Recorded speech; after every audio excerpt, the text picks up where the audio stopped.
Good morning everyone. Target batch के इस platform पर हम लोग रेलवे एग्जाम के ऑल प्रिपरेशन के बारे में हम लोग क्या कर रहे हैं, डील कर रहे हैं, जिसमें हम आपको ट्रीट कर रहे हैं किसके बारे में, केमिस्ट्री सब्जेक्ट के बारे में। ठीक है, तो केमिस्ट्री सब्जेक्ट में हम लोगों ने प्रीवियस क्लासेस में क्या क्या पढ़ा था, हम लोगों ने पढ़ा था कि पदार्थ क्या होता है, उसके कितने क्लासिफिकेशन होते हैं, कितने वर्गीकरण होते हैं, यही चीजें सीखा था। आज हम लोग सीखेंगे कि क्या हम लोग एक द्रव्य को एक अवस्था से दूसरी अवस्था में चेंज कर सकते हैं या फिर नहीं, है ना। तो आज का जो टॉपिक है हमारे पास है inter conversion of state of matter. Tension ना लीजिए, हम हिंदी में बोलेंगे inter conversion of state of matter. द्रव्य का या फिर द्रव्य की अवस्था का आंतरिक रूपांतरण। रूपांतरण का मतलब समझते हैं आप, एंटर कन्वर्जन मतलब एक अवस्था से दूसरी अवस्था में बदलने की प्रक्रिया। ठीक है, तो आपको पता है कि द्रव्य की बेसिकली कितनी अवस्थाएं होती है, 3, ठोस, द्रव और गैसेस, है ना। तो हमारे पास है भाई सॉलिड, लिक्विड और गैस। इसको हम क्या बोलते हैं, ठोस, द्रव और ये क्या होता है, गैस। अगर हमें किसी ठोस को द्रव में बदलना है तो हमें उसको क्या करना पड़ेगा, हीट देना पड़ेगा, मतलब गर्म करना पड़ेगा। हीट बोल सकते हो, उष्मा बोल सकते हो, या फिर गर्म करना बोल सकते हो। अगर किसी लिक्विड को गैस में बदलना है तो फिर से हमें क्या करना पड़ेगा, हीट देना पड़ेगा। और अगर किसी गैस को अगर हमें द्रव में बदलना है तो उसकी क्या करना पड़ेगा, कूल मतलब ठंडा करना पड़ेगा, है ना। और फिर से अगर किसी लिक्विड को हमें सॉलिड में बदलना है तो फिर से उसे क्या करना पड़ेगा। इस तरीके से हम लोग देख रहे हैं कि एक्चुअल में देखिए तो आप टेम्परेचर में चेंज कर रहे हैं क्या, है ना, आप उष्मा में ही तो चेंज कर रहे हैं। तो कहने का मतलब ये है कि अगर हमें पदार्थ की अवस्था को बदलना है तो हमें टेम्परेचर में क्या करना पड़ेगा, परिवर्तन, है ना। अगर हम लोग टेम्परेचर में परिवर्तन कर दें तो हम द्रव्य की एक अवस्था को दूसरी अवस्था में परिवर्तित कर सकते हैं, चाहे वो ठोस से द्रव हो, द्रव से गैस हो, या फिर गैस का द्रव में हो, या फिर द्रव का ठोस में हो। हम इंटर कन्वर्जन ऑफ सारे मैटर्स का क्या कर सकते हैं, कर सकते हैं। कब, जब हम लोग टेम्परेचर को चेंज कर देंगे। तो कब क्या चीजें होगी, कब, देखो कहने का मतलब ये है कि जब हम लोग सॉलिड को क्या करेंगे, लिक्विड में बदलेंगे, तो हम लोग हीट दे रहे हैं, तो इस प्रोसेस को क्या बोलेंगे, मतलब जब ठोस द्रव में बदल रहा है तो इस प्रोसेस को क्या बोलते हैं, वो चीजें सीखते हैं। जैसे मान लीजिए हमारे पास क्या था, सॉलिड, क्या था उसके बाद लिक्विड, और उसके बाद क्या हमारे पास, गैस। देखिए जब एक सॉलिड किस में कन्वर्ट हो रही है, लिक्विड में, है ना, मतलब एक ठोस कन्वर्ट हो रहा है किसमें, द्रव में। जब एक ठोस बदल रहा है किसमें भाई, द्रव में। जब ठोस बदलता है द्रव में तो उसे हम लोग क्या बोलते हैं, मेल्टिंग। उसको क्या बोलते हैं, मेल्टिंग, या फिर उसको बोलते हैं गलना। उसको क्या बोलते हैं, गलनांक नहीं, गलना। उसको क्या बोलते हैं, गलना। उसको बोलते हैं मेल्टिंग, या फिर बोल सकते हैं इसको गलना। क्या बोलते हैं भाई, गलना। मेल्टिंग पॉइंट अलग होती है लेकिन मेल्टिंग अलग होता है। ठीक है, दोनों वर्ड्स को समझिए। जब एक ठोस द्रव में बदलता है तो उसको हम लोग बोलते हैं गलना या फिर मेल्टिंग। और जब कोई द्रव किस में बदल रहा है, गैस में, द्रव किस में बदल रहा है, गैस में, तो उसको बोलते हैं वेपोराइजेशन। क्या बोलते हैं, वेपोराइजेशन, या फिर उसको क्या बोलते हैं, वाष्पन। अब ये जो वाष्पन होता है वो 2 टाइप का होता है। ये वाष्पन कितने टाइप का, 2। एक होता है इवेपोरेशन, एक क्या होता है, इवेपोरेशन, और एक होता है बॉइलिंग। एक क्या होता है, बॉइलिंग। इवेपोरेशन का मतलब, इवेपोरेशन वाष्पीकरण, वाष्पीकरण हो गया इवेपोरेशन। वेपोराइजेशन को हम लोग क्या बोलते हैं, वाष्पन। इवेपोरेशन को क्या बोलते हैं, वाष्पीकरण, है ना, क्या बोलते हैं, वाष्पीकरण। बॉइलिंग को क्या बोलते हैं, उबलना। क्वथनांक नहीं,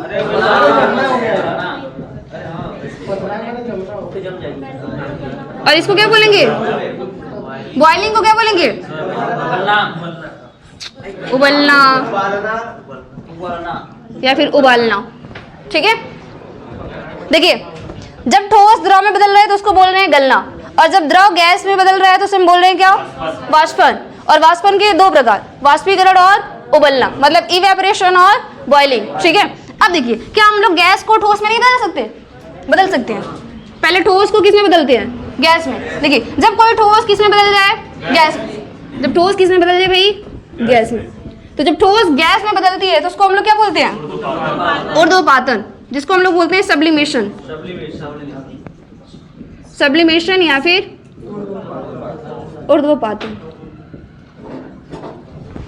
और जब कोई गैस किस में बदल जाए? ठोस में, तो उसको हम लोग बोलते हैं डी सब्लिमेशन या फिर डिपोजिशन। क्या बोलते हैं? डिपोजिशन, जिसको हम लोग क्या बोलते हैं? निक्षेपण। किसको क्या बोलते हैं भाई? निक्षेपण या फिर बोलो डी पोजिशन, है ना। डी पोजिशन बोल सकते हो या फिर आप इसी को बोल सकते हो डी सब्लिमेशन। कोई भी आप एक वर्ड याद रख सकते हैं कि जब कोई गैस किस में बदलती है? ठोस में, तो उसे हम लोग बोलते हैं डिपोजिशन या फिर डी सब्लिमेशन या फिर निक्षेपण। बात समझ में आई? तो अब हम एक एक चीजों को सीखते हैं कि जब ठोस द्रव में बदलता है तो मेल्टिंग होती है, जब कोई द्रव गैस में बदलती है तो उसको हम लोग वेपराइजेशन बोलते हैं। वेपराइजेशन के ये दो पार्ट्स है, इवेपोरेशन और बॉइलिंग। इन दोनों में बहुत ज्यादा डिफरेंस है, तो हम एक एक करके सीखेंगे। अब जब हम लोग गैस को किस में बदल रहे हैं भाई? ठोस में। तो जब कोई गैस ठोस में डायरेक्टली बदलती है तो उसको हम लोग बोलते हैं डी सब्लिमेशन। उसको क्या बोलते हैं? डी सब्लिमेशन या फिर निक्षेपण। और जब कोई सॉलिड या फिर कोई ठोस गैस में बदलता है तो उसको बोलते हैं ऊर्ध्वपातन या फिर सब्लिमेशन। बात समझ में आई? ठीक। इस चीज को समझने से पहले हम एक पॉइंट आपको समझाने की कोशिश करते हैं। आपको इतना तो पता हो गया ना कि द्रव्य की अवस्थाओं को परिवर्तित करने के लिए हमें टेम्परेचर में परिवर्तन करना पड़ेगा, ठीक है। तो जैसे मान लीजिए हमने एक आइस लिया है। क्या लिया है? आइस। आइस का मतलब बर्फ। हमने एक बर्फ लिया है जिसका टेम्परेचर है -5 डिग्री सेल्सियस। कितना है? -5 डिग्री सेल्सियस टेम्परेचर है। अब इस बर्फ को हम लोग क्या कर रहे हैं? हीट कर रहे हैं। इस बर्फ को क्या कर रहे हैं? हीट, मतलब गर्म कर रहे हैं। तो एक बात बताइए, एक ऐसा आइस है, एक ऐसा बर्फ है जो -5 डिग्री सेल्सियस टेम्परेचर पे है, और उसको जब हम गर्म कर रहे हैं तो बर्फ के काइनेटिक एनर्जी क्या होगी? बर्फ के पार्टिकल्स की काइनेटिक एनर्जी बढ़ेगी? बढ़ेगी कि नहीं बढ़ेगी? ध्यान समझिएगा। बर्फ था -5 डिग्री सेल्सियस टेम्परेचर पे, हमने उसको गर्म करना स्टार्ट किया। जब हमने गर्म करना स्टार्ट किया तो बर्फ के पार्टिकल्स की काइनेटिक एनर्जी बढ़ेगी। काइनेटिक एनर्जी क्या हो रही है? इंक्रीज हो रही है या फिर बढ़ रही है। जब काइनेटिक एनर्जी बढ़ रही है तो टेम्परेचर बढ़ेगा या नहीं? सिंपल सी बात है, मॉलिक्यूल्स के बीच में अगर गतिज ऊर्जा बढ़ जाएगी तो तापमान बढ़ेगा, है ना। तो काइनेटिक एनर्जी बढ़ रही है तो टेम्परेचर भी क्या हुआ? इंक्रीज हुआ। ये टेम्परेचर कब तक इंक्रीज होगा? जब ये बर्फ का जो टेम्परेचर है वो -5 से कहाँ आ जाएगा? 0 डिग्री सेल्सियस टेम्परेचर तक। कहाँ तक आ जाएगा? 0 डिग्री सेल्सियस टेम्परेचर। जैसे ही इस बर्फ का टेम्परेचर 0 डिग्री सेल्सियस टेम्परेचर आएगा, काइनेटिक एनर्जी क्या हो जाएगी? कांस्टेंट। काइनेटिक एनर्जी क्या हो जाएगा? कांस्टेंट। कांस्टेंट मतलब नियत हो जाएगा, है ना। और जो अगर काइनेटिक एनर्जी नियत हो गई तो टेम्परेचर भी क्या हो जाएगा? नियत हो जाएगा, मतलब कांस्टेंट हो जाएगा। नियतांक नहीं, कांस्टेंट उसको बोलते हैं। नियतांक बोल सकते हो, कोई दिक्कत नहीं है, बट नियत बोलो तो ज्यादा बेहतर है ना। कि काइनेटिक एनर्जी क्या होती है? नियत रहती है या फिर स्थिर रहती है। आप ये बोल सकते हो कि जो काइनेटिक एनर्जी वो क्या रहती है? स्थिर रहती है, ठीक। तो देखिए, जब इस बर्फ का टेम्परेचर -5 डिग्री सेल्सियस से 0 डिग्री सेल्सियस टेम्परेचर पे पहुंचा तो इसकी काइनेटिक एनर्जी क्या हो गई? कांस्टेंट हो गई। टेम्परेचर भी क्या हो गया? कांस्टेंट। ये कांस्टेंट कब तक रहेगा? जब तक बर्फ पानी में बन जाए। जब तक ये बर्फ किस में ना कन्वर्ट हो जाए। मतलब यहाँ पर ये क्या था? सॉलिड था, है ना। ये सॉलिड 0 डिग्री सेल्सियस तक क्या हो रहा था? उसकी काइनेटिक एनर्जी बढ़ी थी। जैसे ही 0 डिग्री सेल्सियस टेम्परेचर पे आया, अब ये सॉलिड किस में कन्वर्ट हो रहा है? लिक्विड में बदल रहा है। तो जब तक ये प्रोसेस होगा कि सॉलिड बदल रही है किसमें? लिक्विड में, तब तक इसका टेम्परेचर और काइनेटिक एनर्जी क्या होगी? कांस्टेंट। तब तक उसके टेम्परेचर और काइनेटिक एनर्जी क्या होगी? कांस्टेंट। और जैसे ही सॉलिड पूरी तरीके से लिक्विड में बदल जाएगा, उसके टेम्परेचर फिर से क्या होगी? इंक्रीज। अगर आप उसको हीट कर रहे हो तो ये सॉलिड लिक्विड में कन्वर्ट हो गया ना पूरी तरीके से। तो टेम्परेचर जब आप हीट दोगे तो फिर से उसकी काइनेटिक एनर्जी क्या होगी? बढ़ेगी। और उसकी जो टेम्परेचर है वो भी क्या होगा? बढ़ेगा। कब तक बढ़ेगा? जब तक लिक्विड का टेम्परेचर 100 डिग्री सेल्सियस ना हो जाए। जैसे ही 100 डिग्री सेल्सियस टेम्परेचर आएगा, ये लिक्विड पूरी तरीके से बदल जाएगा किसमें? गैस में? नहीं, 100 डिग्री सेल्सियस टेम्परेचर आएगा तो लिक्विड कन्वर्ट होगा किसमें? गैस में। ध्यान से भाई, लिक्विड का टेम्परेचर अगर 100 डिग्री सेल्सियस आएगा तो ये लिक्विड कन्वर्ट होना स्टार्ट होगी किसमें? गैस में। और यहाँ पर फिर से वो जो काइनेटिक एनर्जी है वो क्या होगा? कांस्टेंट। और जो टेम्परेचर है वो भी क्या होगा? कांस्टेंट होगा। कब तक कांस्टेंट होगा? जब तक ये लिक्विड पूरी तरीके से गैस में परिवर्तित नहीं हो जा रही है। एक बार फिर से, बर्फ था -5 डिग्री सेल्सियस टेम्परेचर पे, हमने उसको गर्म करना स्टार्ट किया तो उसकी काइनेटिक एनर्जी बढ़ी। काइनेटिक एनर्जी बढ़ी तो उसका टेम्परेचर भी क्या हुआ? बढ़ा। इस हीट को हम लोग बोलते हैं सेंसिबल हीट। इसको क्या बोलते हैं? Sensible heat. सेंसिबल हीट का मतलब है जिसको हम लोग मेजर कर सकते हैं। सेंसिबल हीट को ही हम लोग क्या कर सकते हैं? किसी भी टेम्परेचर स्केल पे क्या कर सकते हैं? मेजर कर सकते हैं, चाहे वो केल्विन स्केल हो या फिर फ़ारेनहाइट स्केल हो या फिर डिग्री सेल्सियस स्केल हो, हम उस पर इस सेंसिबल हीट को मेजर कर सकते हैं। बट जैसे ही आपने -5 डिग्री सेल्सियस के बर्फ को क्या किया? गर्म करना स्टार्ट किया, उसकी हीट क्या हो रही थी? सेंसिबल हो रही थी, मतलब उसको हम मेजर कर पा रहे थे और उसकी काइनेटिक एनर्जी बढ़ रही थी, तो टेम्परेचर भी क्या हुआ? बढ़ा। जैसे ही टेम्परेचर बढ़ा, कब तक बढ़ेगा? जब तक इस बर्फ का जो टेम्परेचर है वो 0 डिग्री सेल्सियस तक नहीं आ जाता। जैसे ही बर्फ का टेम्परेचर 0 डिग्री सेल्सियस आएगा, काइनेटिक एनर्जी और टेम्परेचर दोनों क्या हो जाएंगे? कांस्टेंट। एक बात बताइए, जब इस बर्फ का टेम्परेचर -5 से 0 डिग्री सेल्सियस पे आया तो क्या यहाँ पर हम लोग हीट नहीं दे रहे हैं? दे रहे हैं, लेकिन काइनेटिक एनर्जी और टेम्परेचर कांस्टेंट क्यों हो जा रहा है? क्योंकि आपको पता है कि सॉलिड के पार्टिकल्स बहुत पास हैं, है ना? सॉलिड के पार्टिकल्स क्या है? बहुत ही पास हैं। तो -5 से 0 डिग्री सेल्सियस तो वो बर्फ ही है।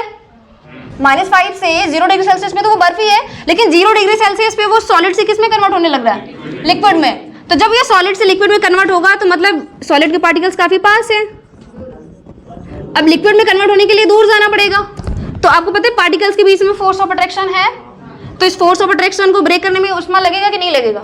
लगेगा। तो जब 0 डिग्री सेल्सियस टेम्परेचर पे आप टेम्परेचर दे रहे हैं तो वो टेम्परेचर मेजर नहीं कर पा रहे हैं हम, है ना? उस टेम्परेचर को हम मेजर नहीं कर पा रहे हैं, तो उस उष्मा को हम लोग बोलते हैं लेटेंट हीट। उसको क्या बोलते हैं?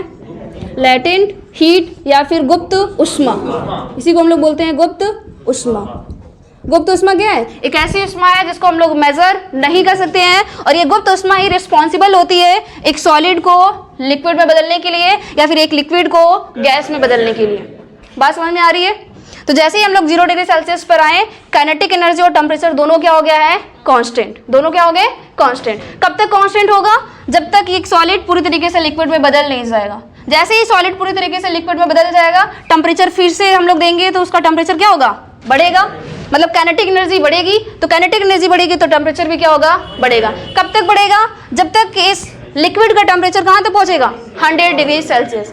जैसे ही हम लोग 100 डिग्री सेल्सियस पर आएंगे, फिर से द्रव्य की अवस्था का चेंज होगा, वो लिक्विड कन्वर्ट होगा किसमें? गैस में। तो जब एक लिक्विड गैस में कन्वर्ट हो रही होगी तो लिक्विड के पार्टिकल्स थोड़े पास है ना, उसको गैस में बदलना है तो उसके पार्टिकल्स और भी दूर जाने चाहिए। तो भाई यहाँ पर भी तो थोड़ा बहुत फोर्स ऑफ अट्रैक्शन होगा, तो उस फोर्स ऑफ अट्रैक्शन को ब्रेक करने में उष्मा का यूज होगा। तो उस हीट, यहाँ पर भी तो हम लोग क्या यूज कर रहे हैं? लेटेंट हीट यूज कर रहे हैं ना। जब एक द्रव किस में बदल रहा है? गैस अवस्था में। जैसे ही द्रव गैस अवस्था में बदल जाएगा, फिर से टेम्परेचर क्या होगा? बढ़ना स्टार्ट हो जाएगा। ओवरऑल -5 से 0 डिग्री सेल्सियस में टेम्परेचर बढ़ा है, 0 डिग्री सेल्सियस से 100 डिग्री सेल्सियस टेम्परेचर तक कांस्टेंट रहा है ना। और जैसे ही 100 डिग्री सेल्सियस टेम्परेचर पहुंचा, एक द्रव पूरी तरीके से किस में हो गया? गैस में बदल जाएगा, तो उसका टेम्परेचर फिर से बढ़ना स्टार्ट हो जाएगा। इसका मतलब हम लोग क्या कर रहे हैं भाई? द्रव की अवस्था को जब चेंज कर रहे हैं तो दो तरीके की उष्मा को यूज कर रहे हैं। एक होती है सेंसिबल उष्मा और एक होती है लेटेंट उष्मा या फिर गुप्त उष्मा। सेंसिबल उष्मा को हम लोग क्या कर सकते हैं? संवेदनीय उष्मा को हम लोग क्या कर सकते हैं? मेजर कर सकते हैं। और संवेदनीय उष्मा जो है वो द्रव की अवस्था के रूपांतरण में कोई भी भागीदारी नहीं निभाती है। कौन निभा रहा है भाई? गुप्त उष्मा। गुप्त उष्मा ही क्या करती है? एक ठोस को द्रव में, एक द्रव को गैस में बदलने की काम करती है। बात समझ में आ रही है? तो एक बेसिक सी इन्फॉर्मेशन थी जो आपके एग्जाम में मैंने देखा कि क्वेश्चन पूछा गया है गुप्त उष्मा से रिलेटेड, तो मैंने आपको बता दिया कि ये गुप्त उष्मा होती क्या है। याद रखिएगा, जब भी कोई ठोस द्रव में बदल रहा होगा तो उस टाइम पे काइनेटिक एनर्जी उसकी कांस्टेंट होगी और टेम्परेचर भी क्या होगा, कांस्टेंट। और जब कोई लिक्विड या फिर कोई द्रव गैस में बदल रहा होगा उस टाइम पर भी क्या होगी, काइनेटिक एनर्जी कांस्टेंट होगी और टेम्परेचर भी क्या होगा, कांस्टेंट। ये बेसिक सी चीजें समझ में आई। ठीक, आगे की चीजें हम लोग डील करते हैं।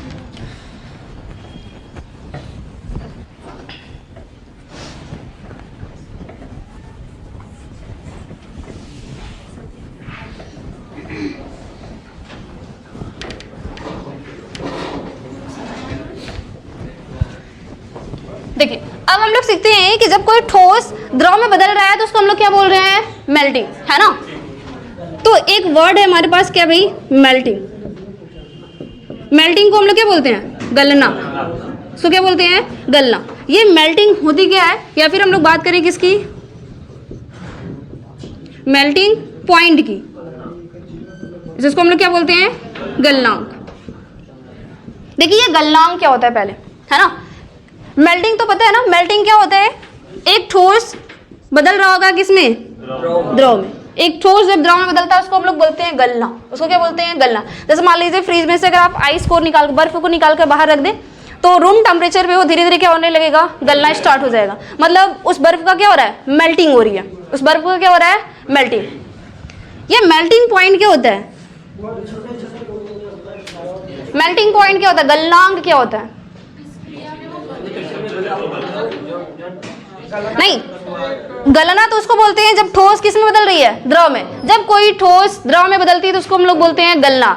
मेल्टिंग पॉइंट या फिर गलनांक क्या होगा, जिस टेम्परेचर पर, जिस ताप पर एक ठोस बदल रही है द्रव अवस्था में, उसी को हम लोग बोलते हैं गलनांक। उसी को क्या बोलते हैं, गलनांक। तो वो टेम्परेचर जिसमें क्या हो रही है, एक ठोस द्रव अवस्था में बदल रही है, उसको हम लोग क्या बोलते हैं, गलनांक या फिर मेल्टिंग पॉइंट। बात समझ में आई। बट ये मेल्टिंग पॉइंट कब होता है, कितने एटमॉस्फेरिक प्रेशर पे, 25 डिग्री सेल्सियस आपका रूम टेम्परेचर है। एटमॉस्फेरिक प्रेशर कितना होता है, 1 एटीएम। 1 एटीएम क्या है, एटमॉस्फेरिक प्रेशर। एटमॉस्फेरिक प्रेशर को क्या बोलते हैं, वायुमंडलीय दाब। वायुमंडलीय दाब। तो आप ऐसे बोलेंगे मेल्टिंग पॉइंट को कि एक वायुमंडलीय दाब पर वो ताप जिसपे एक ठोस द्रव अवस्था में बदल रही होती है उसको हम लोग बोलते हैं गलनांक। उसको क्या बोलते हैं, गलनांक। हमेशा एक चीज को मेंशन करेंगे आप, एक वायुमंडलीय दाब। मतलब 1 एटमॉस्फेरिक प्रेशर पे जब एक सॉलिड लिक्विड में कन्वर्ट होती है तो उस टेम्परेचर को हम लोग क्या बोलते हैं, मेल्टिंग पॉइंट या फिर गलनांक। बात समझ में आई। तो एक वायुमंडलीय दाब पर जब ठोस द्रव में बदलेगा तो वो जो टेम्परेचर होगा वहां पर उसको हम लोग क्या बोलेंगे, मेल्टिंग पॉइंट। समझ में आ गया। अच्छा, जैसे मेल्टिंग पॉइंट्स है, सेम इसका जस्ट अपोजिट करें।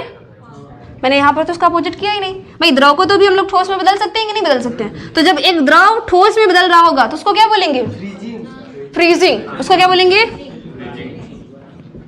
फ्रीजिंग, जिसको बोलते हैं जमना। जिसको क्या बोलते हैं, जमना। तो फ्रीजिंग भी कब होती है, उसका भी एक टेम्परेचर होगा ना। तो वहां पर भी आप क्या लिखोगे, वहां पर भी वायुमंडलीय, अच्छा एक वर्ड आ रहा है, वायुमंडलीय दाब होता क्या है, एटमॉस्फेरिक प्रेशर क्या होता है। एटमॉस्फेयर में एयर है, एयर में बहुत सारे गैसेस हैं, सारे गैसेस आपकी बॉडी पे क्या कर रही है, दबाव डाल रही है ना। तो उसी को तो बोलते हैं एटमॉस्फेरिक प्रेशर। एटमॉस्फेयर हमारे बॉडी पे प्रेशर लगा रही है, इसलिए उसको बोलते हैं एटमॉस्फेरिक प्रेशर। अगर आप एक ग्लास में लिक्विड भर दो तो क्या लिक्विड ग्लास की सरफेस पे प्रेशर नहीं लगाएगी, लगाएगी। तो उसको हम लोग क्या बोलते हैं कि वो द्रव का प्रेशर है। वो क्या भाई, द्रव का प्रेशर है। कोई ठोस भी तो क्या करता है, प्रेशर अप्लाई करता है ना। तो ठोस का भी प्रेशर होता है, गैस भी क्या करती है, प्रेशर लगाती है। लेकिन ये एटमॉस्फेयर हमारे ऊपर फोर्स लगा रही है, इसलिए उसको क्या बोलते हैं, वायुमंडलीय दाब। भाई वायुमंडल जो आपके ऊपर दाब लगाता है उसी को बोलते हैं वायुमंडलीय दाब। बात समझ में आई ना। ठीक, अब देखिए हम लोग बात कर रहे हैं किसकी, ठोस जब द्रव में बदल रहा है तो उसको बोल रहे हैं गलना, और वो टेम्परेचर जिसमें एक ठोस द्रव में बदलता है उसको बोलते हैं मेल्टिंग पॉइंट या फिर गलनांक। ठीक है, अब हमें किसको कन्वर्ट करना है भाई, एक लिक्विड को कन्वर्ट करना है किसमें, सॉलिड में। मतलब एक द्रव को बदलना है किसमें, ठोस में, गैस में नहीं, लिखा हुआ है। एक लिक्विड को कन्वर्ट कर रहे हैं आप किसमें, सॉलिड में। ठीक है, बताइए एक लिक्विड को जब आप सॉलिड में कन्वर्ट करते हैं तो सिंपल सी बात है भाई, मम्मी बोलती हैं कि जाओ बर्फ गर्मी का मौसम आ रहा है तो आप लोग बर्फ बहुत जमाते हैं, क्यों? जूस बनाने के लिए, है ना। तो उस टाइम पे आप क्या करते हैं, पानी को क्या रखते हैं, फ्रीज में रखते हैं ना। तो फ्रीज क्या करता है, नाम ही है फ्रीज, है ना। वो द्रव को क्या कर देगा, फ्रीज कर देगा, है ना, उसको जमा देगा पूरी तरीके से। तो भाई ये द्रव किस में बदल जा रहा है, ठोस में। तो वो प्रक्रिया है जिसमें एक द्रव ठोस में बदलती है, उसको बोलते हैं जमना। उसको क्या बोलते हैं, जमना। वह प्रक्रिया जिसमें एक द्रव बदल जाती है ठोस में, उसको बोलते हैं जमना। और वो टेम्परेचर या फिर वह तापमान जिसमें एक द्रव ठोस में बदलती है, उस तापमान को हम लोग बोलते हैं फ्रीजिंग पॉइंट। फ्रीजिंग पॉइंट का क्या होगा, क्वथनांक। हाँ, क्वथनांक नहीं होगा, क्वथनांक तो वो हो जाएगा ना। देखो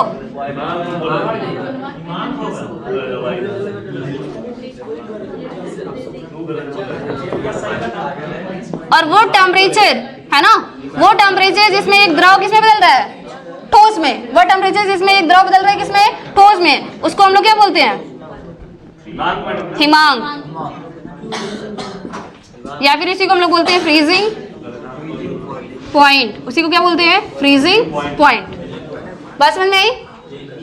तो वो प्रक्रिया जिसमें एक द्रव ठोस में बदलती है उसको बोलते हैं जमना, है ना। और वह टेम्परेचर या फिर वह तापमान जिसमें द्रव किसमें बदलता है, ठोस में, उस टेम्परेचर को हम लोग बोलते हैं हिमांक या फिर फ्रीजिंग पॉइंट। यहाँ तक क्लियर है, ठीक। हमने सॉलिड को लिक्विड में कन्वर्ट कर दिया, लिक्विड को सॉलिड में कन्वर्ट कर दिया। अब किस में कन्वर्ट करें, अच्छा इसका एग्जाम्पल क्या होगा, इसका एग्जाम्पल यही हो गया ना। जैसे मान लो आपके पास सॉलिड में था आइस, आइस को आपने कन्वर्ट किया किसमें, वाटर में, है ना।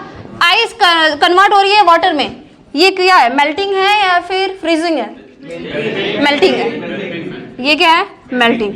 और एक वाटर जो है वो आइस में कन्वर्ट हो रही है, तो ये क्या है उसका, फ्रीजिंग है। ये क्या है उसका, फ्रीजिंग है। बात समझ में यहाँ पे, ठीक। अब हम लोग स्टार्ट करते हैं किसका भाई, एक ठोस को बदलने की कोशिश करते हैं किसमें, गैस में।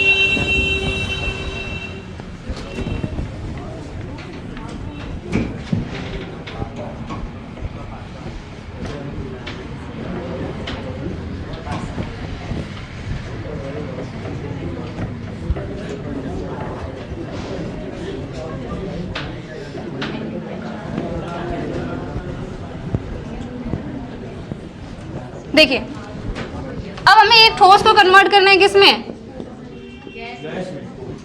ठोस को बदलना है किसमें, गैस में।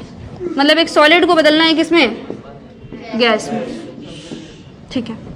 वह प्रक्रिया जिसमें ठोस बदल जाती है किसमें, गैस में, उसको क्या बोलते हैं, ऊर्ध्वपातन। उसको क्या बोलते हैं, ऊर्ध्वपातन। उसको क्या बोलते हैं, ऊर्ध्वपातन, ठीक है। तो वह प्रक्रिया जिसमें ठोस बदल रही है किसमें, गैस में, उसको क्या बोलते हैं, ऊर्ध्वपातन। ऊर्ध्वपातन का एग्जाम्पल क्या होगा,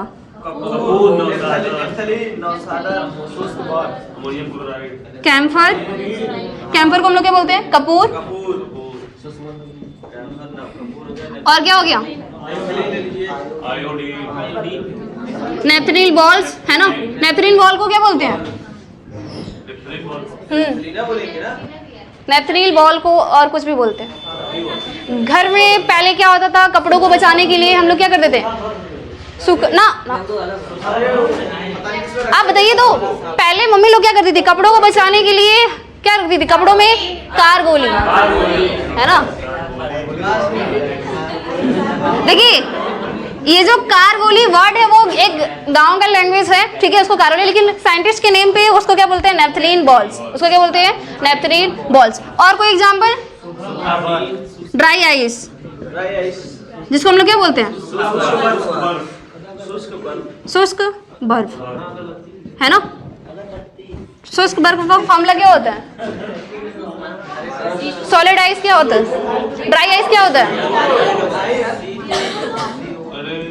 सॉलिड CO2 को हम लोग बोलते हैं ड्राई आइस। सॉलिड CO2 को क्या बोलते हैं, ड्राई आइस या फिर शुष्क बर्फ। बात समझ में आई। सॉलिड CO2 को हम लोग क्या बोलेंगे, ड्राई आइस, एक्सेट्रा ले लीजिए। ये सारी चीजें भाई क्या है, डायरेक्ट ठोस अवस्था से किसमें बदल जाती हैं, गैस अवस्था में। बात समझ में आई, ठीक। तो क्या इसका अपोजिट नहीं हो सकता है, हो सकता है भाई। जब एक गैस किस में बदल रहा है, ठोस में, एक गैस बदल रहा है किसमें, सॉलिड में, तो वह प्रक्रिया है जिसमें एक गैस बदल रही हो किसमें, ठोस में, उसको क्या बोलते हैं, डिपोजिशन या फिर निक्षेपण, या फिर इसी को लोग क्या बोलते हैं, निक्षेपण। ठीक है, इसका एग्जाम्पल क्या होगा, हाँ, जब एक गैस डायरेक्ट बदल रही हो ठोस में, इसका एग्जाम्पल, ऊर्ध्वपातन के एग्जाम्पल रटे मारे थे, इसका बताओ। जब गैस डायरेक्टली बदल जा रही हो ठोस में, उसका एग्जाम्पल क्या होगा,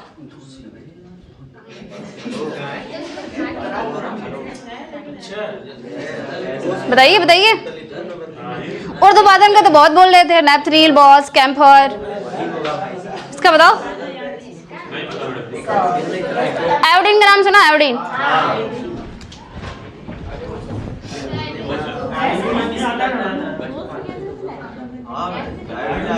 अपर लेवल पे जाइए, आपको बताया जाएगा कि जब एक गैस बदल जाती है डायरेक्ट किसमें, ठोस में, उसको क्या बोलते हैं, आयोडीन, उसको क्या बोलते हैं, इसके भी एग्जाम्पल बोलते हैं।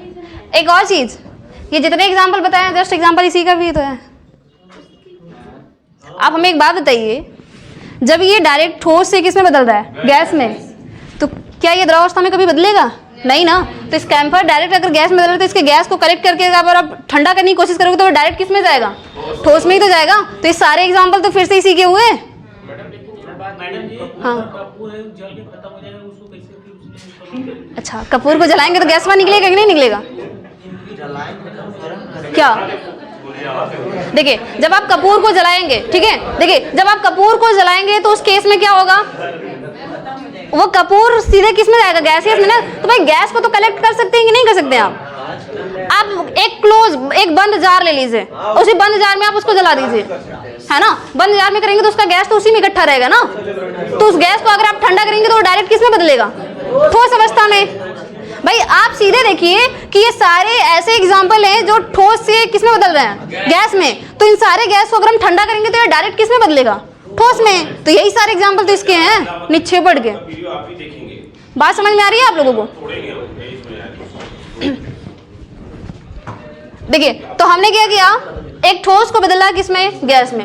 वह प्रक्रिया जिसमें एक ठोस डायरेक्ट बदल जाती है गैस में, उसको बोलते हैं ऊर्ध्वपातन। एग्जाम्पल है आपके पास कपूर, नेपथलीन बॉल्स और ड्राई आइस, ठीक है। और वो प्रक्रिया जिसमें एक गैस डायरेक्ट बदलती है किसमें, ठोस में, उसको हम लोग क्या बोलते हैं, निक्षेपण। इसका एग्जाम्पल आयोडीन, कैम्फर, नेपथलीन और ड्राई आइस।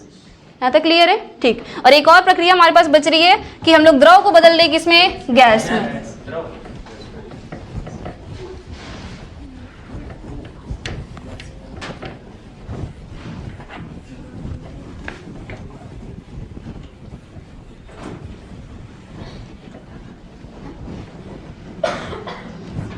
देखिए, हमारे पास है द्रव, इसको हमें किस में बदलना है, गैस में। एक लिक्विड को हमें बदलना है किस में, गैस में। तो वो प्रक्रिया जिसमें एक द्रव किस में बदल रही हो, गैस में, उस प्रक्रिया को हम लोग क्या बोलते हैं, वाष्पन। उसको क्या बोलते हैं, वाष्पन, ठीक है। तो वो प्रक्रिया जिसमें एक द्रव किस में बदलती है, गैस में, उसको क्या बोलते हैं, वाष्पन। वाष्पन नहीं, अब हमने बोल दिया कि ये जो वाष्पन है, वेपराइजेशन है, ये दो प्रकार के हैं। कितने टाइप से भाई, दो। अच्छा, इसका एग्जाम्पल तो यही हो जाएगा ना।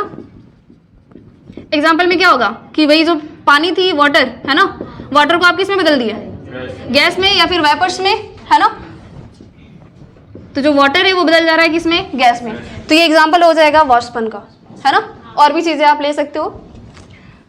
हमने बोला कि वाष्पन जो है वो दो तरीके का है, एक है इवेपोराइजेशन और दूसरा क्या है, बॉइलिंग। इस चीज को समझते हैं कि ये बॉइलिंग और इवेपोराइजेशन एक्चुअल में है क्या। देखिए, आपको पता है कि जो बॉइलिंग होता है ना, जब पानी है, जब वाटर की जो बॉइलिंग पॉइंट होती है वो कितना होता है, 100 डिग्री सेल्सियस। मतलब जो बॉइलिंग पॉइंट है वो कितना है, 100 डिग्री सेल्सियस टेम्परेचर। तो ये जो उबलना है, किसी भी चीज का जो उबलना होगा वो कितना होगा भाई, एक्चुअल में पानी का जो उबलना होगा वो कितना होगा, 100 डिग्री सेल्सियस पे, है ना। तो जो बॉइलिंग की प्रक्रिया है वो कब होगी, जब हम लोग टेम्परेचर कितना बढ़ाएंगे, 100 डिग्री सेल्सियस टेम्परेचर, है ना। जब हम लोग टेम्परेचर 100 डिग्री सेल्सियस देंगे तब वहां पर बॉइलिंग की प्रोसेस स्टार्ट होगी। अच्छा, एक बात बताइए, आप नहा कर आते हैं कि आपकी बॉडी से पानी नहीं इवेपोरेट हो जाता है, होता है ना। तालाब में पानी रखा होता है तो गर्मी के दिनों में तालाब का पानी कम हो जाता है। क्या आप तालाब के नीचे से आग जला रहे हैं क्या? नहीं भाई, उसका पानी भी तो खत्म हो रहा है ना। उसका पानी भी तो द्रवावस्था से किसमें जा रहा है? गैस अवस्था में जा रहा है। आप कपड़े धुल करके छत पे फैलाते हैं, गर्मी के दिनों में बहुत जल्दी सूख जाती है ना भाई। तो कपड़े से पानी गया कहाँ? द्रवावस्था से सीधे गैस अवस्था में तो गया है कि नहीं? तो क्या वो 100 डिग्री सेल्सियस टेम्परेचर पे हो रहा है? नहीं, ऐसा तो कुछ प्रोसेस नहीं है। क्या तालाब का पानी जब गैस अवस्था में जा रहा है तो क्या आप वहां पे 100 डिग्री सेल्सियस टेम्परेचर देने जा रहे हैं? नहीं, वो सब भी तो क्या हो रहा है? द्रव अवस्था से गैस अवस्था में जा रहे हैं, है ना। देखिए प्रक्रिया वही हो रही है। बॉइलिंग और इवेपोरेशन, इस दोनों प्रक्रिया में क्या हो रहा है? द्रव किस में बदल रहा है? गैस में। चाहे इवेपोरेशन हो या फिर बॉइलिंग हो। लेकिन बॉइलिंग में जब द्रव गैस में बदलता है तो कितने टेम्परेचर पे? 100 डिग्री सेल्सियस टेम्परेचर पे। लेकिन जब इवेपोरेशन है वो बिलो द 100 डिग्री सेल्सियस है, इससे क्या होगा? कम होगा, बिलो द बॉइलिंग पॉइंट आप बोल सकते हो, या फिर आप बोल सकते हो 100 डिग्री सेल्सियस से कम टेम्परेचर पे ही क्या हो रहा है? द्रव बदल रही है किसमें? गैस में। उस प्रक्रिया को हम लोग क्या बोलेंगे? इवेपोरेशन। देखिए वह प्रक्रिया जिसमें एक द्रव गैस में बदलती है, कब? अपने बॉइलिंग पॉइंट से कम के टेम्परेचर पे। लेकिन वो प्रक्रिया जहां पर एक द्रव बदलती है गैस में 100 डिग्री सेल्सियस पे, मतलब अपने बॉइलिंग पॉइंट पे, उसको हम लोग क्या बोलते हैं? बॉइलिंग। उसको क्या बोलेंगे? बॉइलिंग। ध्यान से, वह प्रक्रिया जिसमें एक लिक्विड अपने बॉइलिंग पॉइंट पे, देखिए वाटर की बॉइलिंग पॉइंट 100 डिग्री सेल्सियस है, लेकिन अगर हम अल्कोहल की बात करें तो उसका कितना होता है? अल्कोहल की बॉइलिंग पॉइंट कितनी होती है ना? हाँ, अल्कोहल की बॉइलिंग पॉइंट कितनी होती है? 77 या फिर 75। आप देख लीजिएगा, आई थिंक 77 या 75 डिग्री सेल्सियस है। किसका? अल्कोहल की बॉइलिंग पॉइंट। ठीक है, बहुत ही कम टेम्परेचर पे वो बॉयल हो जाता है। तो वो द्रव जो अपने बॉइलिंग पॉइंट पे द्रव अवस्था से गैस अवस्था में जाता है उसको क्या बोलते हैं? बॉइलिंग। उसको क्या बोलते हैं? बॉइलिंग।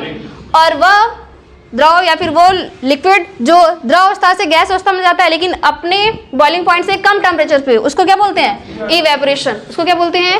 इवेपोरेशन या फिर वाष्पीकरण। उसको क्या बोलते हैं? वाष्पीकरण। बात समझ में आई? एक चीज और, यहीं पर आप गर्मी के दिनों में मटका यूज करते हैं क्योंकि पानी ठंडा होता है, याद रखिएगा। इवेपोरेशन जब होता है तो ठंडा होता है, जो भी आपका सिस्टम होगा वो क्या होगा? ठंडा होगा। लेकिन बॉइलिंग में टेम्परेचर क्या होती है? बढ़ता है। इसमें टेम्परेचर बढ़ेगा। क्यों? क्योंकि मतलब ठंडा क्यों होता है? क्योंकि वाष्पीकरण के कारण उसके जो होते हैं घड़े ओड़े में छिद्रीकरण से गुप्त ऊष्मा निकल जाता है बाहर, जो ठंडा होता है वही बचा रहता है। अच्छा ठीक है, इस चीज इन्होंने जो बोला उसी चीज को हम और अच्छे से एक्सप्लेन करते हैं। ये समझ में आया ना, बॉइलिंग और इवेपोरेशन। इसे मान लीजिए उसके अंदर जल के अंदर ऊष्मा होता है वो बाहर आ जाता है, इसके कारण ठंडे ठंडा बचा रहता है। हमारे पास कोई मटका है, ठीक है। अब देखिए मटके में जल होगा और आपको पता है मटके में जो है वो छोटे छोटे होल्स होंगे। यहाँ पर भाई छोटे छोटे क्या होंगे? होल्स। भाई इसी होल से तो उसमें इधर से इधर क्या कर रही है? बाहर जा रही है ना। अब देखिए अगर ये मटका है और मटके में पानी है तो ये जो पानी एरिया आपको दिख रहा है, ये वाला एरिया, जैसे मान लो इस तरीके से बताएं, तो क्या ये सरफेस के वाटर मॉलिक्यूल्स हैं, है ना, मतलब सतह के जल के कण है ना भाई, ये सरफेस के। आप मुझे एक बात बताइए, क्या इनका टेम्परेचर ज़्यादा, इनकी काइनेटिक एनर्जी ज़्यादा होगी, है ना। अगर इनकी काइनेटिक एनर्जी ज़्यादा है तो अगर आप थोड़ा सा भी फोर्स लगाओगे तो ये क्या हो जाएगा? इस मटके से बाहर निकल जाएगा। मतलब इस सरफेस पे जितने भी वाटर के मॉलिक्यूल्स है सबका काइनेटिक एनर्जी क्या है? मैक्सिमम है। फॉर एग्जांपल जैसे मान लीजिए आप प्रेयर वाले लाइन में, आप स्कूल में पढ़े होंगे तो प्रेयर की लाइन में सबसे आगे खड़े हैं, ठीक है। अगर कोई पीछे से धक्का दे रहा है तो तुरंत आप क्या निकल जाएंगे? लाइन से आगे हो जाएंगे, बाहर निकल जाएंगे ना। तो सेम वही काम है कि जब ये सरफेस है भाई, जो सरफेस के वाटर मॉलिक्यूल्स हैं इसको थोड़ा सा भी उसमें मिल गया तो ये काइनेटिक एनर्जी इनकी और बढ़ेगी और वो क्या हो जाएंगे? बाहर निकल जाएंगे। और एक ऐसा काम मान लीजिए कि ये छोटे छोटे जो होल्स हैं भाई, इनको मान लीजिए कि जो सरफेस के मॉलिक्यूल्स है उनको थोड़ी सी उष्मा मिली तो ये होल्स के थ्रू क्या हो गए? सबके सब बाहर। अब बताइए सारे जो ऐसे मॉलिक्यूल्स थे जिनकी उष्मा क्या थी? ज्यादा थी, और जिसकी काइनेटिक एनर्जी क्या थी? ज्यादा, वो सारे मॉलिक्यूल्स अगर होल से बाहर निकल गए तो इस मटके का टेम्परेचर कम होगा या बढ़ेगा? कम होगा। ऐसे मान लीजिए एक स्कूल में, मान लीजिए आप ही बच्चों में से 100 बच्चे हैं, है ना। 100 स्टूडेंट में से मान लीजिए 10 स्टूडेंट ऐसे हैं जिनके 100 मार्क्स आते हैं और 90 स्टूडेंट ऐसे हैं जिनके 100 से कम मार्क्स आते हैं, तो अगर वो 10 स्टूडेंट को निकाल दिया जाए तो ओवरऑल इस क्लास की जो मार्क्स होगा वो घटेगा या बढ़ेगा? घटेगा। बात समझ में आ रही है ना? तो वही बात है कि इस मटके में जो सरफेस के मॉलिक्यूल्स थे उनकी काइनेटिक एनर्जी क्या थी? ज़्यादा थी, है ना? तो जैसे ही काइनेटिक एनर्जी वाले मॉलिक्यूल्स बाहर निकल गए तो जो बीच में मॉलिक्यूल्स हैं उनकी काइनेटिक एनर्जी कम हुई। अगर काइनेटिक एनर्जी कम हुई तो टेम्परेचर भी क्या होगा? कम। अगर टेम्परेचर कम होगा तो सबस्टेंस कैसा होगा? ठंडा। जिसके अंदर जो भी मटेरियल होगा वो कैसा होगा? ठंडा। बात समझ में आ रही है? हाँ। जब घड़ा नया रहता है तो हम लोग पानी बराबर भरते हैं तब तो ठंडा होता है। एक बार भर बेटा हर एक चीज़ की एक कैपेसिटी होती है कि नहीं होती है? छिद्र बंद हो जाते होंगे बहुत सारे ना। नया है, हम 2 बार 3 बार पानी भरे उसमें सूख जाए, उसमें ना भरे, फिर उसके बाद भर दे तो नहीं ठंडा होता है। नीचे अगर धो दे तो हाँ घड़े में पानी भरेंगे तो फिर वो कुछ देर बाद ठंडा रहता है ना। हाँ। लेकिन अगर कोई ग्लास है तो उसमें ठंडा पानी बेटा ग्लास के जो सरफेस है, ग्लास का जो सरफेस है वो मेटल का बना हुआ, क्या उसमें टेम्परेचर का इधर से उधर जाना है? आप देखेंगे अगर कोई ग्लास अगर हम उसमें ठंडा पानी मतलब आधा ही भरते हैं ना, हाँ। फिर उसके बाहर ही सब अच्छा हाँ, ये चीज़ वो भी तो एक इवेपोरेशन ही है। वो भी क्या है? इवेपोरेशन। भाई देखिए आपको पता होना चाहिए। देखिए आप ग्लास की बात कर रहे हैं, मैं आपको एक बॉटल की बात कर रहे हैं। जैसे मान लीजिए आपने एक बॉटल से ले लिया, ठीक है? मान लो कोई आपने बॉटल लिया, इस बॉटल में आपने क्या कर दिया? पानी फिल कर दिया और वो ठंडा पानी है। अब बताइए बाहर का टेम्परेचर कितना है? 25 डिग्री सेल्सियस टेम्परेचर है ना? इस बॉटल के टेम्परेचर, भाई पानी जो ठंडा होगा वो कितना टेम्परेचर होगा उसका? नहीं, बर्फ में होगा ना वो तो। जैसे मान लीजिए 2 से 3 डिग्री सेल्सियस टेम्परेचर है ना? 2 से 3 डिग्री सेल्सियस टेम्परेचर है। आप बताइए टेम्परेचर का अंतर है या नहीं है? जहाँ पर डिफरेंस होता है वहाँ पर पार्टिकल्स मूव करते हैं कि नहीं? ठीक है, लेकिन मैम उसमें तो आप बोलेंगे छिद्र नहीं होता है। किसमें? जिससे बॉटल ही नहीं- हाँ हम आपको बता रहे हैं, वही चीज़ तो सीखिए। तो पहले हम क्या बोल रहे हैं? हमने बोला कि अच्छा आप ये लॉजिक लगा रहे हैं कि इस ग्लास के बॉटल में या फिर इस प्लास्टिक की बॉटल में तो कोई छेद है नहीं, कोई होल्स है नहीं, है ना? फिर भी पार्टिकल्स क्या हो जा रहे हैं? बाहर आ जा रहे हैं, है ना? तो आप देखिए बेटे यहाँ पर क्या हो रहा है? टेम्परेचर में डिफरेंस आ रहा है। टेम्परेचर में क्या आ रहा है? डिफरेंस। जब टेम्परेचर में डिफरेंस आता है तो हमेशा फ्लो मैंने बताया था कहाँ होता है? हायर से लोअर। तो ये हायर से टेम्परेचर कहाँ जाएगा? लोअर की तरफ जाएगा। भाई सिंपल सी बात है, प्लास्टिक मतलब बाहरी वातावरण उस पर इफेक्ट पड़ेगा, अंदर जाएगा। हाँ बाहर से जो टेम्परेचर है वो कहाँ जाएगा? अंदर की तरफ। मतलब ये बाहर की भाई हाई टेम्परेचर कहाँ जा रही है? लोअर टेम्परेचर की तरफ। अब कब तक फ्लो होगा? जब तक इसका टेम्परेचर और इसका टेम्परेचर दोनों क्या ना हो जाए? बराबर। जैसे ही बराबर होगा टेम्परेचर का क्या होगा? आवागमन बंद, है ना? आना जाना पूरी तरीके से बंद। और बंद हो गया तो पानी का टेम्परेचर जो होगा वो नॉर्मल टेम्परेचर के बराबर। बात समझ में आई ना? अगर एक बात बताइए, यहाँ पर टेम्परेचर का रूपांतरण नहीं होता, मतलब टेम्परेचर हायर से लोअर फ्लो नहीं करता, तो आपके बॉटल के पानी का टेम्परेचर हमेशा 2 डिग्री सेल्सियस टेम्परेचर ही रहता, वो कभी नॉर्मल टेम्परेचर पे आता ही नहीं। तो बताइए जब अगर वो 2 डिग्री सेल्सियस टेम्परेचर पे ही रहता तो क्या हम इस द्रव की अवस्थाओं को परिवर्तित कर पाते? नहीं। तो बहुत ज़रूरी है, जब अगर देखिए कोई भी चीज़ होती है तो वो इक्विलिब्रियम स्टेज में होती है। इक्विलिब्रियम मतलब साम्य अवस्था में होती है। साम्य अवस्था का मतलब क्या होता है?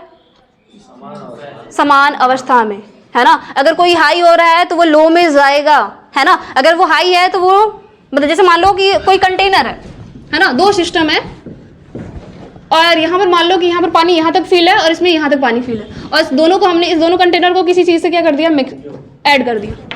तो फ्लो कहाँ होगा? इससे मतलब मान लो ये A कंटेनर और ये B कंटेनर, B से A की तरफ फ्लो होगा। जो फ्लो होगी वो कहाँ होगी? B से A। और वो तब तक फ्लो होगा जब तक दोनों का लेवल क्या ना हो जाए? बराबर। जैसे ही दोनों का लेवल बराबर होगा फ्लो क्या हो जाएगा? बंद। बात समझ में आ रही है ना? तो यही रीज़न है कि जो आप ठंडे पानी को बॉटल में रखते हो या ग्लास में रखते हो तो आपको ग्लास के सरफेस पे क्या दिखता है? वाटर्स के वेपर्स दिखते हैं, है ना? वाटर ड्रॉपलेट्स दिखते हैं, पानी की थोड़ी थोड़ी बूंदें दिखती हैं। ठीक, बात समझ में आई? हाल फिलहाल मैंने आपको बताया कि जब एक द्रव किसमें बदलती है? गैस में, तो उस प्रक्रिया को हम लोग बोलते हैं वाष्पन। और वाष्पन जो है वो 2 तरीके का है, एक इवेपोरेशन और एक क्या है? बॉइलिंग। बॉइलिंग अपने बॉइलिंग पॉइंट पे होता है ना? लेकिन जबकि इवेपोरेशन क्या होता है? बॉइलिंग पॉइंट के कम टेम्परेचर पे ही होता है। दोनों के केस में, बॉइलिंग हो या फिर इवेपोरेशन हो, दोनों केस में एक द्रव बदल रहा है किसमें? गैस में। बात समझ में आई? और आपको ये भी मैंने बता दिया कि जो घड़े में पानी ठंडा होता है वो किसकी वजह से होता है? इवेपोरेशन से। वो किसकी वजह से होता है? इवेपोरेशन की वजह से। जबकि बॉइलिंग में क्या होता है? बॉइलिंग में जैसे मान लीजिए आपने एक कुकर को गैस पे चढ़ा दिया, उसमें पानी भर दिया, ठीक है? तो बॉइलिंग में क्या होता है? सारे जो द्रव के पार्टिकल्स है सबकी टेम्परेचर एक समान होती है, इसलिए तो सारे के द्रव के पार्टिकल्स क्या होते हैं, द्रव से अवस्था से सीधे किस में जाते हैं, गैस में, और तब तक जाएंगे जब तक पूरी तरीके से द्रव किस में ना बदल जाए, गैस में। तो वो टेम्परेचर कितना होगा 100 डिग्री सेल्सियस अगर हम पानी की बात करें तो। बाकी अदर किसी लिक्विड की बात करें तो उसका टेम्परेचर अलग अलग हो सकता है। बात समझ में आई? तो अभी तक हम लोगों ने ये सीखा है कि हम लोग कैसे किसी एक द्रव की अवस्था को एक आपस में क्या कर सकते हैं, बदल सकते हैं, है ना। तो वो बदलना किसकी वजह से होगा, तापमान में परिवर्तन करके। जैसे जैसे हम लोग तापमान में परिवर्तन करेंगे वैसे वैसे हम लोग द्रव की अवस्थाओं को भी क्या कर देंगे, परिवर्तित कर देंगे। तो जब अगर हमें ठोस को द्रव में बदलना है तो हमें तापमान देना पड़ेगा, उस प्रोसेस को हम लोग बोलते हैं मेल्टिंग। और वह तापमान जहाँ पर एक द्रव बदल जाती है किसमें, सॉरी एक ठोस बदल जाती है किसमें, द्रव में, उसको बोलते हैं मेल्टिंग पॉइंट। और वह प्रक्रिया जिसमें एक लिक्विड कन्वर्ट होती है गैस में, उसको हम लोग बोलते हैं वेपराइजेशन, है ना, उसको क्या बोलते हैं, वेपराइजेशन। और वह प्रक्रिया जिसमें गैस बदल जाए किसमें, ठोस में या फिर सॉलिड में। तो जब एक गैस बदल जाएगी ठोस में तो उसको क्या बोलेंगे, निक्षेपण, है ना। और अगर एक सॉलिड की बदल जाएगी इसमें, गैस में, तो उसको क्या बोलेंगे, सब्लिमेशन या फिर ऊर्ध्वपातन। बात समझ में आया? तो टेम्परेचर में चेंजिंग करके हम लोग द्रव की अवस्थाओं को चेंज कर सकते हैं। यहाँ तक पूरा क्लियर है? एक क्वेश्चन और है मेरा आपसे, आपने मेल्टिंग पॉइंट और फ्रीजिंग पॉइंट पढ़ा? पढ़ा। कोहराम क्या होता है? कोहरा, पाला और कोहरा। पाला और कोहरा होता क्या है, इवेपोरेशन ही तो होता है, इवेपोरेशन होती है, निक्षेपण नहीं होती। इसमें भी उसका जैसे एग्जांपल दिया है, हाँ, फॉग की बात कर रहे हो तो उसमें क्या होता है, वो निक्षेपण का एग्जांपल हो सकता है, ठीक है। लेकिन एक्चुअल में वो क्या हो रहा है, इवेपोरेशन की प्रक्रिया है ना, जिसमें एक द्रव किस अवस्था में रहती है, गैसीय अवस्था में, है ना। भाई देखिए, अगर आप ठंडी के दिनों में तालाब के पास में हैं तो वहां पर कोहरा ज्यादा होता है, नदी के आसपास रहेंगे तो वहां पर कोहरा ज्यादा होता है। क्यों होता है? क्योंकि थोड़ा बहुत भी धूप मिलेगा तो पानी के, भाई नदी के ऊपर जो पानी है उनकी काइनेटिक एनर्जी ज्यादा है, थोड़ा सा भी टेम्परेचर होगा तो वो वाष्प बन करके क्या हो जाएंगे, गैसीय फॉर्म में। और वही जब रात का समय होता है तो एटमॉस्फेयर का टेम्परेचर डाउन होता है ना, तो वो धीरे धीरे किस में आएगा, द्रव अवस्था में। भाई जब टेम्परेचर मिला था तो वो द्रव से गैस अवस्था में चला गया था, लेकिन जैसे ही एटमॉस्फेयर का टेम्परेचर ठंडा हुआ वो द्रव गैस से किस में आने लगा, द्रव में। तो वही आपको कोहरा दिखने लगता है कि भाई कोहरा है बहुत ज्यादा। आप देखेंगे जिस दिन धूप है, जैसे आज बहुत ज्यादा धूप है तो अगले दिन जस्ट ज्यादा बहुत ज्यादा कोहरा होता है कि नहीं? क्योंकि टेम्परेचर बढ़ेगा तो इवेपोरेशन बढ़ेगी, टेम्परेचर बढ़ाओगे तो इवेपोरेशन बढ़ेगा। अच्छा, यही रीजन है कि गर्मी के दिनों में कपड़े जल्दी सूख जाते हैं लेकिन बरसात के मौसम में नहीं। क्यों? क्योंकि आपको पता है कि गर्मी के दिनों में एटमॉस्फेयर का टेम्परेचर बढ़ा है ना, तो वो द्रव को बहुत तेजी के साथ क्या कर देता है, गैस में बदल देता है, मतलब वाष्पीकरण उसकी बढ़ जाती है। लेकिन अगर वही बरसात के मौसम की बात करते, देखें एटमॉस्फेयर में नमी होती है, वायुमंडल में बरसात के मौसम में क्या होती है, नमी होती है, उल्टा सूखने की जगह और गीला दिखता है ना। तो ऐसा क्यों होता है? क्योंकि भाई एटमॉस्फेयर में अगर नमी है तो वो द्रव से गैस में बदल नहीं सक रहा है उसको, है ना, उतना टेम्परेचर नहीं है।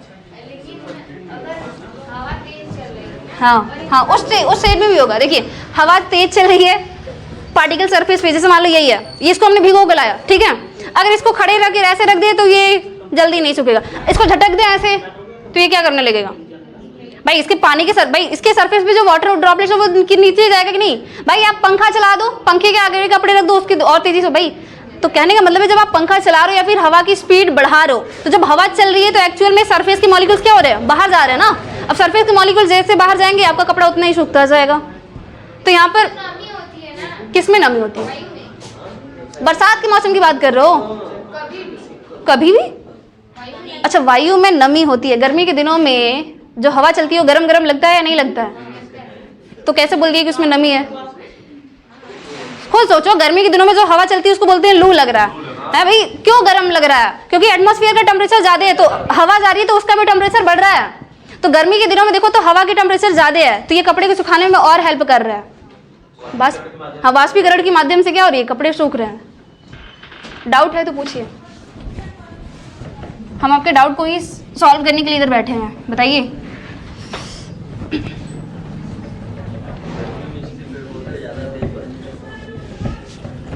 देखिए हमने आपको दो चीजें बोला, अगर टेम्परेचर आप बढ़ाएंगे तो इवेपोरेशन की प्रक्रिया बढ़ेगी, आप हवा की स्पीड बढ़ा देंगे तब भी इवेपोरेशन की प्रक्रिया बढ़ जाएगी। बात समझ में आ रही है ना? अगर आप सरफेस एरिया बढ़ा देंगे तब पर भी इवेपोरेशन बढ़ेगा, बात समझ में आ रही है ना? तो ये तीनों चीज हैं जो कि इवेपोरेशन पे इफेक्ट कर रही हैं, है ना? टेम्परेचर हो जाए, हवा की स्पीड हो जाए, या फिर सरफेस एरिया बढ़ा दिया जाए। क्षेत्रफल बढ़ा दोगे तब पर भी कपड़े बहुत तेजी से क्या हो जाएंगे, सूखना स्टार्ट हो जाएंगे। इस कपड़े को आप फैला करके रखो, आसानी से सूख जाएगा। ऐसे ही ला करके रख दो, काफी टाइम लगेगा उसको सूखने में। तो मतलब आपने जब इसको फैलाया तो क्या किया, आपने सरफेस एरिया बढ़ा दिया ना। तो सरफेस एरिया बढ़ाओगे तो इवेपोरेशन की प्रक्रिया बढ़ेगी, इवेपोरेशन बढ़ा तो कपड़ा आसानी से क्या हो जाएगा, सूख जाएगा।